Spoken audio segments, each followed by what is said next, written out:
Good afternoon and welcome.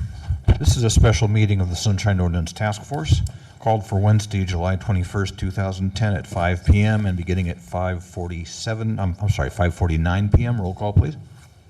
Yes, Mr. Chair. Member Snyder excused. Member Nee Here. present. Member Cotton excused. Member Manny Here. present. Member Washburn Here. present. Member Knebber Here. present. Member Goldman excused. Member Wolf Here. present. Member Chan excused. Member Johnson Here. present. Member Williams excused. Mr. Chair, we have a quorum. Okay, thank you. Would you call the first item, please? The first item is the proposed San Francisco City College Board of Trustees Public Records Policy. Okay.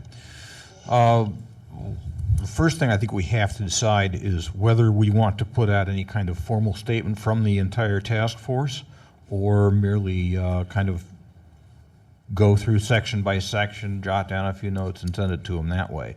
There are some things that I think we do need to examine as a task force and perhaps speak with one voice, but I'm not going to be a dictator on it.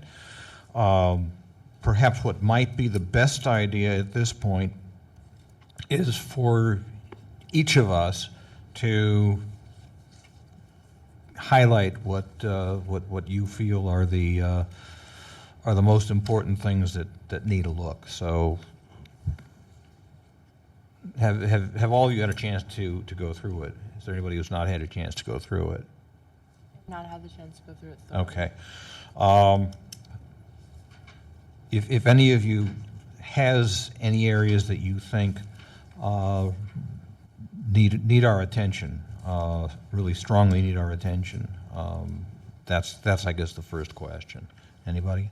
So Member Knebber? in reading this, actually most of it I think is not that much going to be problematic. I think most of it follows taking out even the things that they have highlighted as controversial in the area. Okay. The only one that I think that what you see before you is my edited version. Yeah. So, The I'm one sorry, that I please think that go ahead. might become a problem is the one about the appeal to this task force. And I think that's probably what we should spend the most amount of time on. Other than that, I don't see much that is going to be that problematic, I don't think. Okay. Anyone else? I'm sorry, Member Washburn?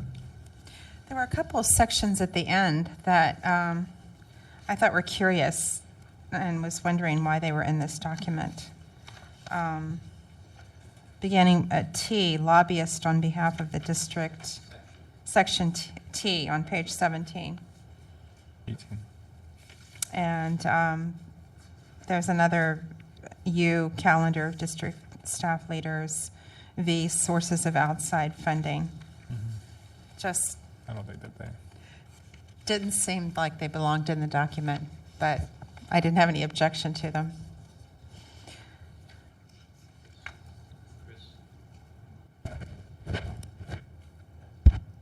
Member Wolf? Yeah, I have pretty extensive experience with the district, and I think it's appropriate to have it in there because they are their own entity. They're as if they're like a whole city and county of San Francisco unto themselves. So they get lobbied individually on very different issues than what we would be dealing here. We have different set of rules here in the city and county with regards to lobbyists versus what they do. They're a state agency. And so they're adopting this on their own. It's kind of a very independent document, not required by law for them. So it's an internal policy. So I think that their suggestion to have it included, I think is appropriate. Okay. Member Knebber? No, I agree. I see why it's in here, and I also agree with Member Washburn. I mean, it's kind of beyond our scope, but it does fit within their whole policy it fits in with the document as a whole. It just kind of goes beyond what we're used to dealing with. So. Okay, I have a few things that have kind of come to my attention. The whole question of the task force's participation in the affairs of the Board of Trustees, I think, is certainly something we need to discuss. I agree on that. Let me just throw out a few other things. In the process of amending our own ordinance, we've heard from some members of the public that the ordinance should not include a provision for appointing custodians of records, because departments and other agencies can use that as an excuse if the custodian of records is absent, and that's an excuse for not providing them or for delaying. And here, if you look on page 2, section C, throughout it talks about a custodian of public records. So that raises a question of whether we should discourage that designation, or perhaps we should urge the Board of Trustees to add some kind of a stipulation that all administrative personnel have that responsibility, which is something that's been suggested for our amended ordinance. Going to page 4, section C7. Okay, that calls the question of our participation. Further, at the bottom of that page, section D1A, or I'm sorry, D1, that phrase on the 5th line, to the extent reasonable. I'm wondering if that's problematic, because that can be open to all kinds of interpretation. I think that term by itself is a little bit vague. We might want to call that to their attention. Then on page... Can I just interrupt? Member Kneber?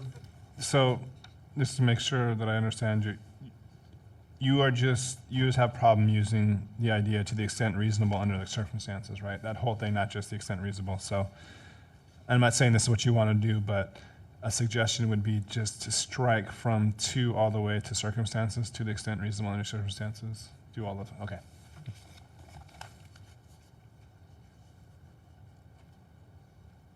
And if they're, obviously, if they are unable for some reason to produce a record, then they can Have a state reason. that at the time, state what their reasons are. On page, I believe it's 8, under section I, paragraph 3, and again, this refers to, this is relevant also, I think, in section R, paragraph 1. Neither of these paragraphs calls for any kind of establishment of a public records retention policy. This is something that we've been working on for our own task force, thanks in large part to the efforts of people like Member Washburn, Member Wolf, and some members of the public. So I think that we should encourage them to put in some kind of a provision here that the Board of Trustees shall, within 6 months, say, establish a record retention policy, electronic records retention policy. I'm sorry, Member Chair Kneber? Nee, where are you speaking? Where do you want it to insert it? Somewhere either in section I, electronic format, or section R. Okay, I'm And with you. in either of those sections, there needs to be some kind of a mandate to develop a policy for retention, storage, and retrieval of electronic records. Yeah, I'm leaning more towards R, but I follow you either way. Okay, and then also in section I, paragraph 6. Nothing in this section shall be construed to require the district to release an electronic record in the electronic form in which it is held by the district if its release would jeopardize or compromise the security of or integrity of the original record or of any proprietary software in which it is maintained. I think we need a however clause there, because that should not be an excuse for them to refuse to release a public record in its native format. I think we should rewrite that clause,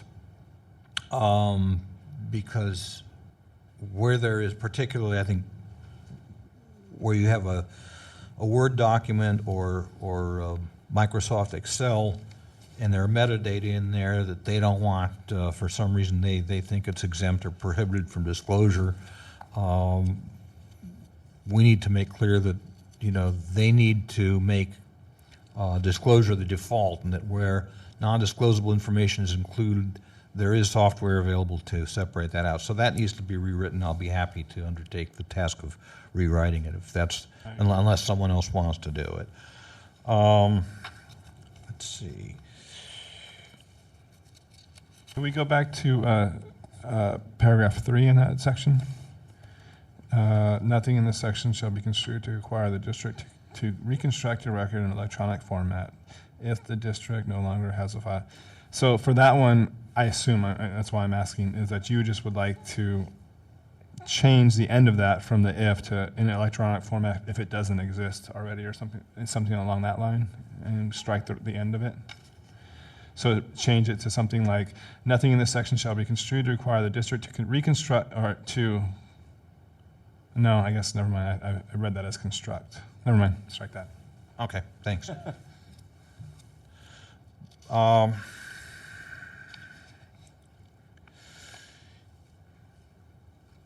Section,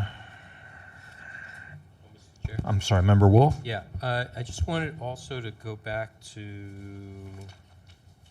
because you asked the question and I didn't, I don't know if we're going to do it later, C6, B, and C, if we wanted to expand that, to suggest to expand it to, all personnel instead of that limited custodian of public record. What we might do is just suggest the insertion of a single sentence somewhere, a single, I think it would be in the definitions, maybe. under definitions. What a supervisor of records is under there, and that is any employee or any something. I would much rather do that at the beginning instead of having to go through each section and do it. It would be easier just to put at the end of the definitions of supervisor of records shall mean. Custodian of records. Well, they use the terms supervisor of records. They use They both use both supervisor and terms. custodian. That's what I mean, yeah. Use both terms. Member Washburn? I was going to say that, yeah, they do make that distinction, and so are we saying that we don't want that distinction to be made? That we're suggesting that there not be a supervisor of records? That No, is- what we're saying is that there not be, that all district employees, all administrative employees of the district with access to public records shall be considered a custodian of record. Okay, so that's Doesn't- distinctive from the supervisor, which is what they say is the chancellor of the district or his or her designee who oversees each of the custodian of records, I think. The supervisor of records is somebody who decides basically whether a record is disclosable. Okay. But I was looking at the custodian of public record, number 11 under the definitions on page 2. Is this a place where we want to make sure that it's quite clear that a custodian of a public record can be any employee who happens to be able to access a requested record? This sort of says that, but I don't know if it's clear enough. Do we want to do some wordsmithing here to make sure it's clear? I think some wordsmithing is desirable. We can rework in paragraph A11, that's fine. Okay. Okay, we can get back to that. There were another couple of points that I thought were worth exploring. Under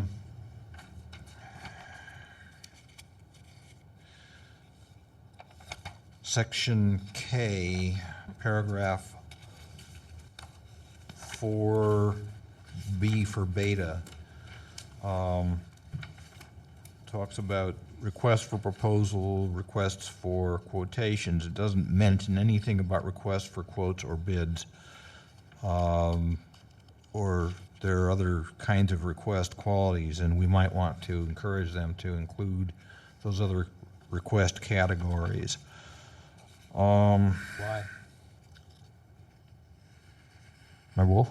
I'm just wondering why. Well, this has to do with, They're specifying RFP or an RFQ. yeah. Why should any other request be, Okay, are these these are, being held? Wait a second. these are talking about evaluation forms, score sheets, and any other documents used by persons in the evaluation or contractor selection process, as well as names of scorers, graders, or evaluators, along with aggregate ratings for RFPs and RFQs. Q in his case being qualifications. Right. Why not also in requests for bids and quotes?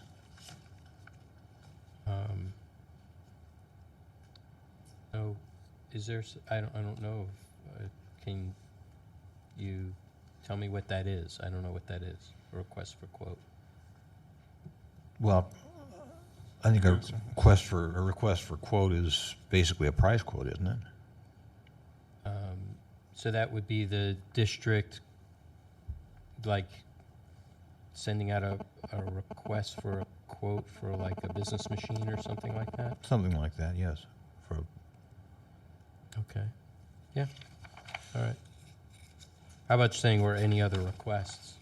I have a feeling that the way that they see it is that the request for proposal covers that. It's a proposal, because I don't think that they see, I'm going to buy a new copier under this process, but the proposals are the quotes for the larger projects. But I have no problem with adding that in, but I think that's where the confusion is, that I think when they wrote this, they're thinking of the larger instead of smaller. Okay. So, Although they specifically, in number 4 says contracts, bids, and proposals, yeah. so. Did I miss that? Oh, Oh, no. On page the 11, title. yeah, number 4, the It's just the title of this title. section is, bids is in the title, and then in the language in A.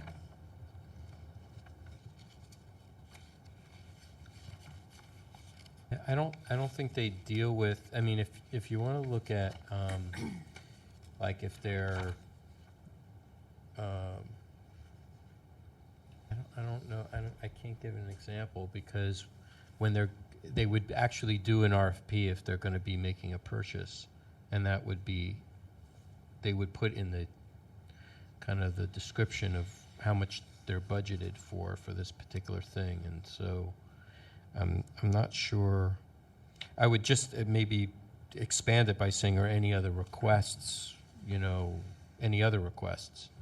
Or, You mean instead of trying to put our thoughts on it and how they do it, just say any other type of request that'll cover whatever they do. yeah, it would just, it's like requests for RFPs or RFQs or any other professional requests, for services or product, something like that. Because I don't know of any other, because these are very specific terms. I don't know. What they use. I don't know if they have such a term called a request for Yeah, quote. and that's the thing that would probably turn me back is I'm thinking they're writing this from their own. Perspective. Yeah. So just, some sort of catch-all. Well, what we could say is, or any other product / service requests where a scoring system is used. There you go. Okay. And it covers leases or permits in double I, and then triple I, any franchise agreements is in there, Okay. so.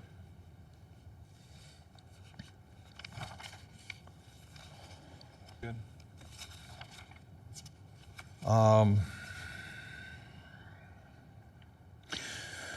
One other question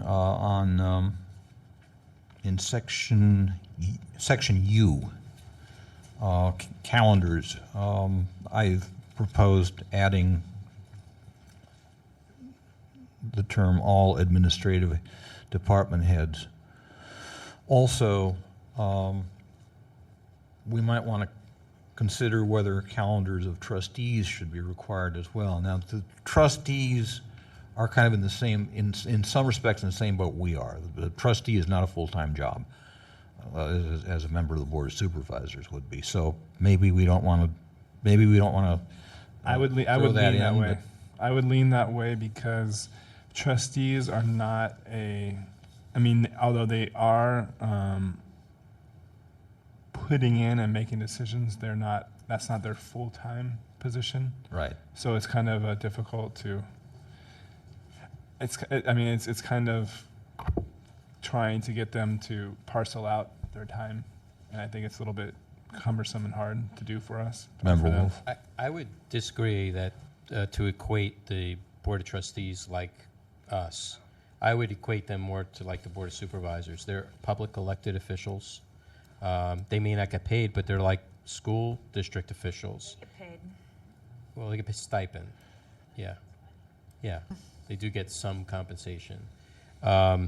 So I wouldn't necessarily say that I think they would equally, because they're also involved in the ultimate decisions that set policy.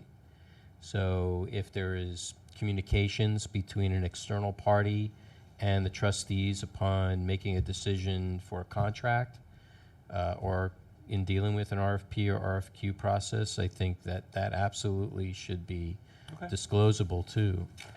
I don't think they should be exempt. Granted, but what about their appointment calendars? That's what this is about. Yeah, this is a little Well, bit. I know that, but I think, I think their appointment calendars specific to the work that they do on the district, I think that should be disclosable. Absolutely. I think Okay. they should be keeping them. Okay, I agree with you. In theory, I agree with you, and I think that to keep in the spirit of what we're doing, they should. But I'm not saying no. I'm not saying that I would be against it. I just think that it is a parsing that is going to cause it could cause problems. And I just want to know that if we do it, we make sure that we understand that's what it is. Well, it's not our enforcement. That's true. Their own enforcement is their own internal policy. You know, we operate here by law under Prop G, and they don't. So what we're trying to do is put as much of what we require here into this document. Okay. The only thing that I'm saying is that I want to make sure that if somebody comes back to us, I want us to have the reasons why we say that. And I agree with what you're saying, so I just want to make sure that we have that down. And that is why we say that we want to include the trustees, because of they are elected, are part of a policy body, and any meetings that have to do with that policy body should be disclosable. Yeah. Right, okay. The only thing I would say beyond that, if anybody has to file a Form 700, they should be included in this. Probably it, right? And they do, yeah. I also don't think that paragraph W is necessary at all. I mean, if we want to, on our own, submit our comments on their policies, certainly, they're going to take that into consideration, as they would comment from any member of the public. I just don't think I think this is something that just should be automatic. And I think that if they solicit our comment on something, they're certainly welcome to do that. And I think they might also consider soliciting comments from sunshine advocacy organizations such as the First Amendment Coalition, Californians Aware. Yeah, I agree with you, but I will just say that I don't see there's a problem with it in there. I mean, it is redundant, I agree, but it's just something that if somebody says, well, why is the sunshine doing this? I can say, well, it's right there. It's in our own policy that we'll consider anything they put in. I just don't see it as a problem that we'd have to take it out. Member Washburn? I don't see it as a problem either. This is their document, and they want, I guess, whoever else sees this to understand that this is, they've been working with our task force to craft this. So it's, adds credibility and heft to their own document for them, yeah. Okay. So I guess that takes us back to the question of, I guess the big bread and butter question for us is they're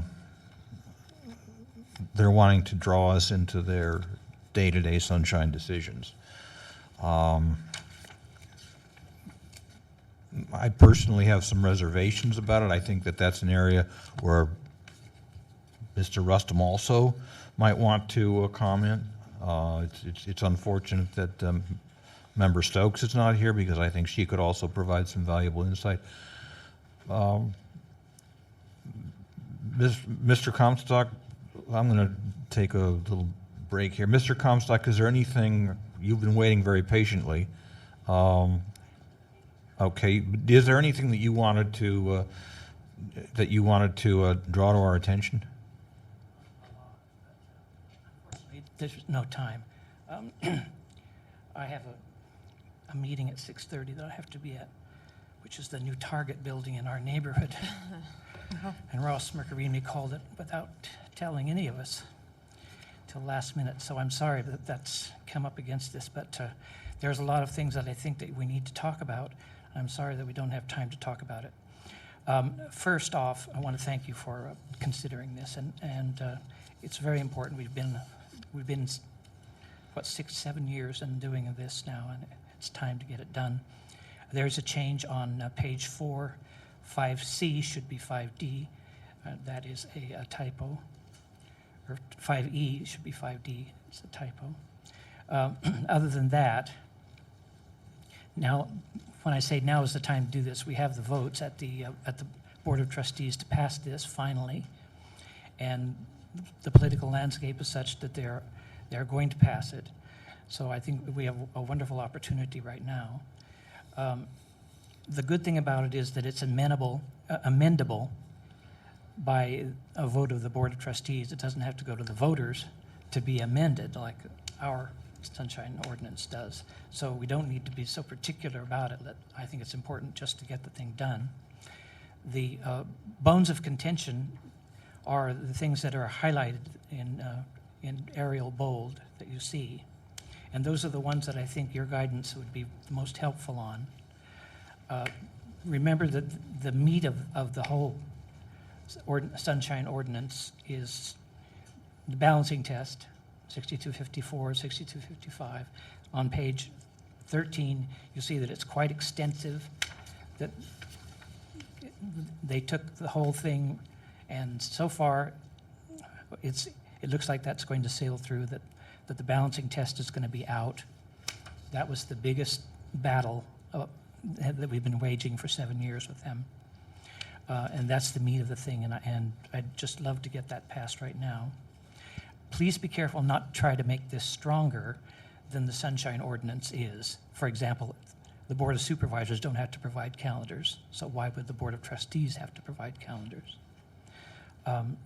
It's important that you give your guidance on things that we can change and that we can get passed, because if we add a bunch of stuff that's not in the ordinance, then it's going to make it more difficult to get it passed. We not only have to deal with the Board of Trustees, there's the Academic Senate, which is what held it up for 4 years while they debated every dot and tittle of it. Regarding the lobbyists on behalf of the city, that parallels 6729-4 of the ordinance, and the sources of outside funding parallels 6729-6. Pretty much the text of this parallels the Sunshine Ordinance, and I tried to include as much of it in here as I could get past the various boards and authorities there. Particular attention does need to be drawn to page 4, which allows the task force appeals. I don't think that's going to pass muster. First, because I don't think it's legal for the task force to accept appeals from the Board of Trustees.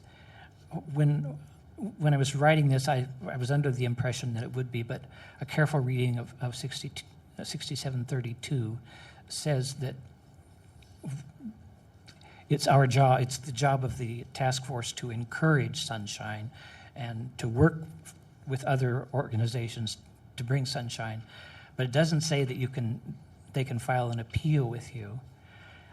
And 6730 says that any extra powers have to be given to the task force by the Board of Supervisors or by the voters.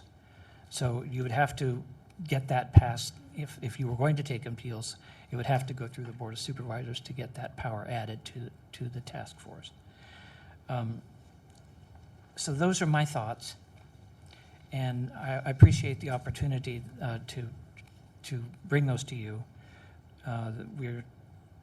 We're almost there, and it's been a long time coming, and I appreciate your time. And Mr. Chair, Member Wolf? I have a question for Mr. Yes. Former Chair Comstock. Are the items that you notated in large bold Arial, are those your suggestions?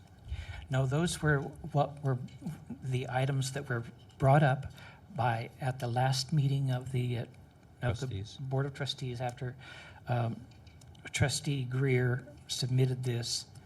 The Academic Senate made most of those objections, and none of them came from other members of the Board of Trustees. So is this document going to go forward with those items in it, and are they amenable to keeping them in there? The way this document is with the Arial bold, those are areas of contention that were identified at the last meeting. It doesn't mean that there won't be more at the next meeting, but those we are hoping will be settled at this meeting on Thursday at the Board of Trustees. And those are decisions that have to be made by the Board of Trustees. Thank you. Any further questions for Mr. Comstock? For those of you who don't know, Mr. Comstock is a former chairman of this task force. I have one more question Member Wolf? before you leave, Mr. Comstock. Any concerns we should have about including shared governance? A shared governance has passed this on. That's where it was in shared governance and the Academic Senate for 4 years. That's why this part of it was lagging. Although I personally feel there were other reasons it was lagging, and I think that was the personal responsibility of the council at that time. But I believe he's gone now, and so we have an opportunity to push this forward. Okay. Just for other members' notification, shared governance is a process by which they make decisions at the college. So it's a kind of a grassroots Cumbersome. kind of decision-making process, supposedly work that way. Sometimes it does, sometimes it doesn't, depending upon the subject. So that's all I have. Other areas that I just want some clarification on. Section L5. Are you asking me? If you wish to stay and comment, that's fine with me. Page is that on? And by the way, Mr. Comstock was also a major contributor to the victory of Proposition G in 1999, which strengthened the ordinance. So in L5, with the highlight that's there, it should be expanded. As far as a main office in the district, there are plenty of other places that documents exist other than just at a main office at any particular campus. And I think it needs to kind of, instead of saying each main office of the district, it should just say each campus of the district. How about each location of the district? Sure, that's even better because they have centers and not, they have like 100 centers around the city too. The other one is section U, just a clarification, excuse me, with regards to inclusion of the trustees in section U is because you have some extensive sections regarding, in section G and section H, regarding trustees' involvement and their and participation. So I think because they're already mentioned or enumerated, I guess, in this, in prior sections, that they should also, it should carry through all the way to the end. Okay. That's all I have. All right. Member Otherwise, Wash, great job. Member Washburn? With regard to section U, if I'm not mistaken, I believe Mr. Comstock said that adding the trustees in would be a mistake. Yeah, He alluded to that. I agree. To do anything to strengthen this beyond what we have here would Well, not fly because yeah, of the process. That this shouldn't be stronger than our sunshine ordinance in the city. Yeah. But our sunshine ordinance includes the elected officials. But it Not the doesn't- Board of no, Supervisors. Not the Board of Not the Board of Supervisors. Supervisors. Oh, The city attorney, Right. it's enumerated. The city We want it attorney, to, but- district attorney. okay. Okay. Okay. Any other Mayor. questions Yeah, for we always deal with the Mr. mayor. Comstock? G calendars. Nope. Oh, Think just so. one final thing on W. That is, I think you're right. It could be eliminated. It was much stronger at one time. It was that any amendment would have to go through the Sunshine Ordinance Task Force in order to be approved. But that has been weakened at the suggestion of the shared governance down to merely suggestions and comments from the Sunshine Task Force. So we have what we get. We get what we get. Okay. Thank you so much. Thank you, Mr. Comstock.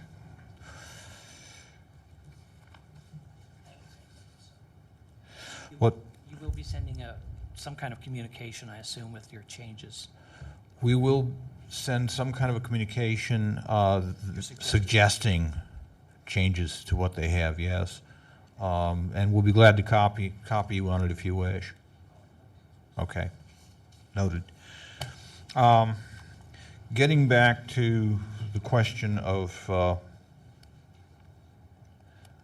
the district's participate, or the task force's participation in district sunshine issues, do we want to set ourselves up as an arbiter of sorts when they have sunshine-related disputes? Member Knebber? I would say coming into this, I didn't feel good about it, and after hearing Mr. Comstock's comments, I would say no. I would like to strike it because they already have they would have the. Well, I guess not, but they could have the option of coming to us and trying to make an appeal anyways, even if it's not included in here in any statement like this. Member Wolf?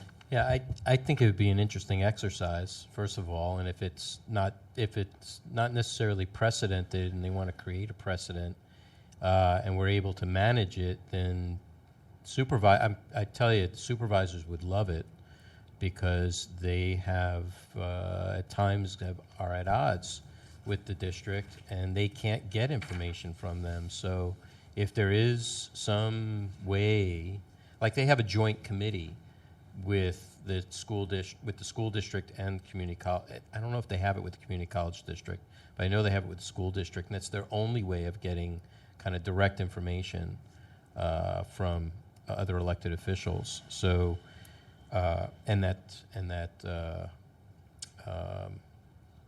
body, or that agency. So, I mean, I don't know. I'd say let's try it. Well, see what happens. I'm wondering if the Ethics Commission has any jurisdiction over the community college district, and for that matter, the school district. If they do, that might be a better route for them to go, because...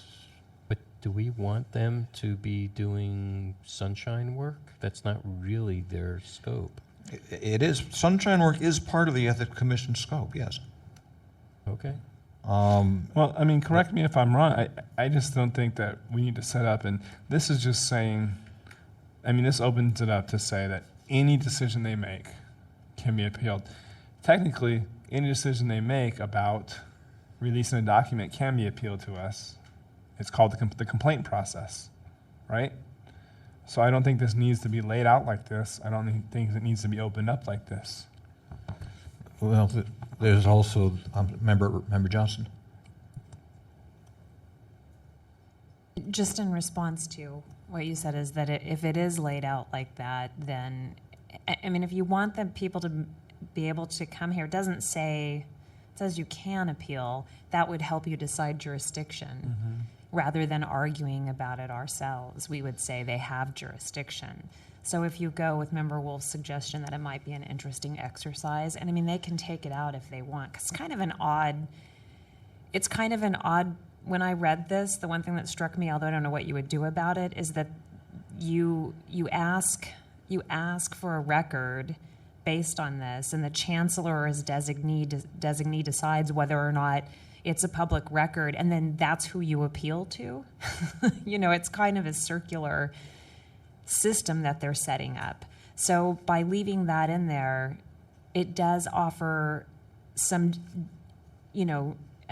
sincerity and genuineness to this public records. Otherwise, it's the same people making the decision. But I mean, I think that ultimately it'll be up to them, whether they want to take it out or not. I just think that it helps you set up jurisdiction. If you want them to be able to bring it here, this would not leave open to us arguing what we're arguing now.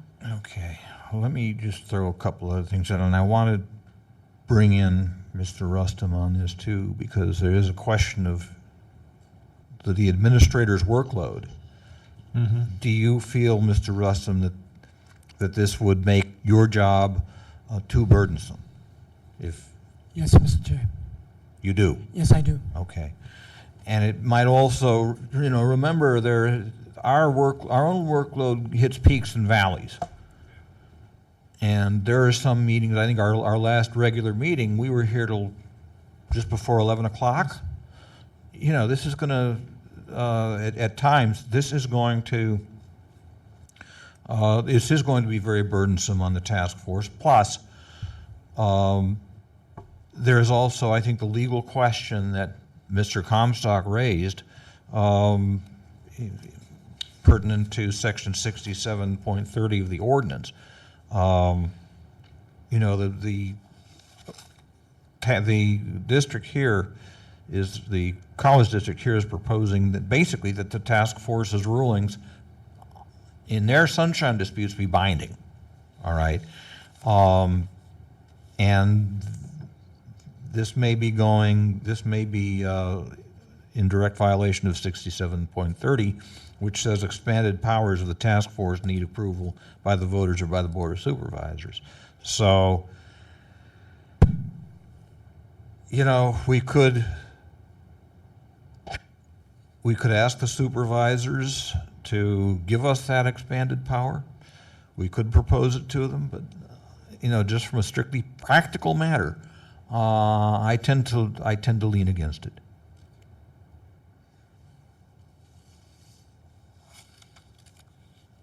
Member Washburn? But I'm getting confused. So as it stands now, somebody who wants something from the district, if they don't get the record, can come here? It just isn't, or they can't come here. They can't appeal to us. They can't file a complaint. No, well, they can't. They can file a complaint, but then we have no jurisdiction. But we have no jurisdiction. I see. Okay. They could ask our opinion. They could write to us. We can give them back an opinion. It would be non-binding, totally non-binding. They're proposing here to make our opinion binding, and that's. Member Wolf? That's all right. Finish your thought. Yeah, and again, that may be going beyond the scope allowed under 67.30. Member Wolf? So, I mean, I understand that. We're not, it's kind of like, the question is are we going out to solicit this information versus them just showing up and saying, could you help us out with this? It's kind of like, I mean, obviously, we would have to discuss whether it's within our jurisdiction. Obviously, it wouldn't be within our jurisdiction because we don't have the authority to do it. Like, I'm just wondering if we could extend, I think it's very noble if they were to accept this. It would be very noble of them to, cross the delineation of governance to have a body like ours, which is very knowledgeable about this, to help arbitrate an appeal. I'm wondering if it's something that we could do extracurricularly and not have staff involved, and they could then be seeking each one of us individually as an ad hoc body to do that instead. But what concerns me even more is Section C9, because annually the chancellor or his designee is to prepare a document around every petition and then compare it to the Sunshine Task Force's own decisions, and whether it was in alignment or not in alignment based upon the decisions that they make around the violations or questions around this document. So, we're already being implicated by virtue of them using us as a reference. No, I disagree with that analysis. I don't say they're not comparing. It's just like our report. It's just saying they're just showing what the conclusion is. If we're the final body, they just want in their document what the final outcome was, what the chancellor said, and if the Sunshine Task Force overturned it or not. And I don't think that they're looking to compare what the chancellor does to how we say. It's just meant as a record of the final ruling of each one of these cases. Oh, okay. So you're talking about it's on a case-by-case basis of whether they brought it to us or not.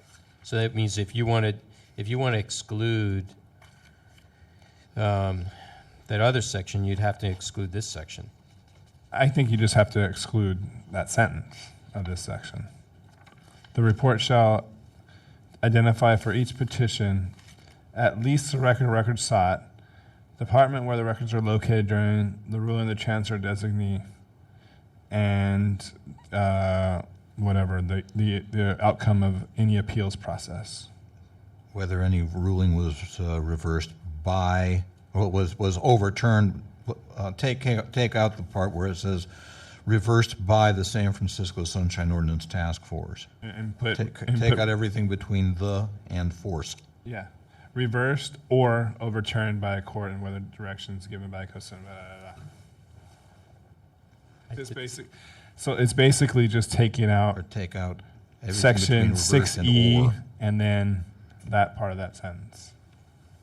Having a very hard time trying to make an argument to keep it in. 'Cause I Well- really Chair like Chair this. Nee, Member I- Johnson? I know that it's a lot of work, but I'm sort of leaning on the side of Member Wolf to have some connection to the Sunshine Ordinance Task Force. I think it's very confusing not to have it. I think it I know we have a lot of work here, but isn't there some way that we could suggest that we could make recommendations about it, about their rulings, rather than appealing them necessarily? You know, that we could offer some guidance based on our experience as a body, you know, that somebody could bring something for a suggestion, a Member- written suggestion. Member Knebber? No, I understand the sentiment, but that is kind of outside of the scope of what we're charged to do. It's not in the ordinance. It's not. It comes beyond. It's kind of beyond the scope as a task force.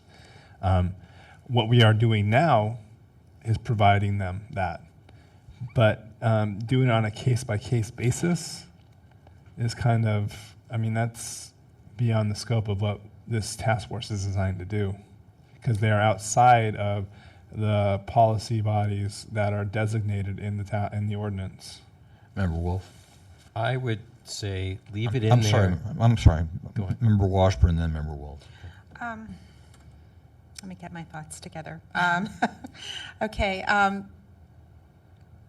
thought I had was Yeah, when you mention not on a, we're here to offer this kind of service where we look at a policy statement and you know, give our words of wisdom.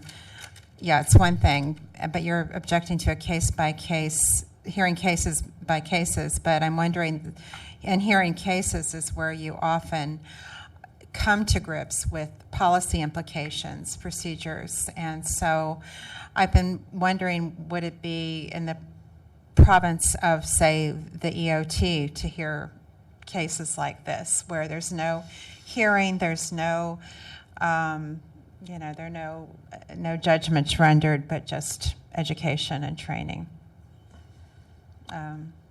Whether that would be an approach. I like that. It's education. It seems like, because I think part of our charge is to a continual effort to educate and train, and it's something that has to happen on an ongoing basis. Or another sort of committee like that for matters like this. Member Wolf? I would say that they need to, maybe they should have, and this may be expanding it too much, they should have a training like we're required to do in the city. And, you know, you have to have it documented, and, you know, they have to do it within a year's time of taking their employment position or being elected. But I would also maybe make an amendment and say, leave in the reference to the Sunshine Ordinance Task Force, but add right after the word force, if so authorized. Because then it leaves it open that if we were able to get authorization from the Board of Supervisors, it would already be in there. It doesn't necessarily say we have authority here. It just says if we are authorized at the time this is approved. If we are authorized, then it's in there. We're in, and they can come to us. If we're not authorized, then it's still in there, but we're not authorized. Well, what we can do is, I think, you know, we can tell them that this is, you know, this is their policy. This is what they are proposing. The sentiment within the task force is split on this. We can explain why. We can also point out the legal implications of this and say this is what you have to consider going forward. Member Kneber? I 100% agree with that sentiment, because I don't think we're going to come to an agreement. I will say about Member Wolf's suggestion is I feel that's a bit of a reach. It seems like we're reaching to say... It's a caveat. I know, but it's still saying, hey, look, we want to be able to do this, but we can't, but we'll leave it in there. And to me, that just seems a bit sloppy. And for them, writing this, I know if I was them, I wouldn't want to keep that in there in that case. I much prefer Member Wolf's option of saying that we're split on this, and these are the reasons. Member Nees. I'm sorry, Member Nees. Idea that we're split on this, and these are the reasons. Right. Okay. I mean, I'll agree to disagree. I would maybe offer them both options, considering that it came to us with it in there. Oh, I agree. So I'm just saying that add the caveat, since we don't have the authority, to say that if sometime in the future we have the authority, you know, it's already in there. They could, if that, you know, the question is whether that really and truly is a sticking point for them, as former member Comstock had suggested. That's all. Okay. I think we're pretty much at the point now where I don't think we need a formal motion. I think we've kind of agreed going forward what our statement should look like. So I will take it upon myself to draft a statement based on our discussions, based on the notes I've taken. When I am done with that statement, I will, before forwarding it to the district, I will copy it to all the members of the task force and make sure that it reflects accurately what we have discussed and what we have decided. Okay? Okay. Member Washburn. Oh, yeah, I think that's fine. I just had a question about P has the description of an index of records. And And I'm wondering where this came from, and I was reading it and thinking, this is pretty useful. Guidelines, I mean, it could be tweaked some for what an index of records should do. And You mean for our own use? for our own use, Yeah. for the city's use, for all these departments who aren't doing this. I think Mr. Comstock wrote this. Yeah, I think, I saw that and I went, wow, okay, this is what we're working towards. And I just wanted to bring it to our attention so we can pull it out and make sure it gets in the amended ordinance, because the city departments are grappling, well, they're not grappling with it, but they ought to be. One question. I'm suggesting reinsertion of that phrase within 6 months of the effective date of this policy. They had proposed striking that. Do we want to encourage them to reinsert that, or should we? Yes. Yeah, so it'll Yes. happen, yeah. We know Absolutely. Okay, what happens when it's not there. okay. The chair will note that there is nobody in the audience, otherwise we would call for general public comment. I don't see anybody out there, and I don't think anybody else does either. So we will declare public comment, general public comment closed. Is there any other business to come before this meeting? We're in good shape then? Move to adjourn? So moved. Thank you all for coming.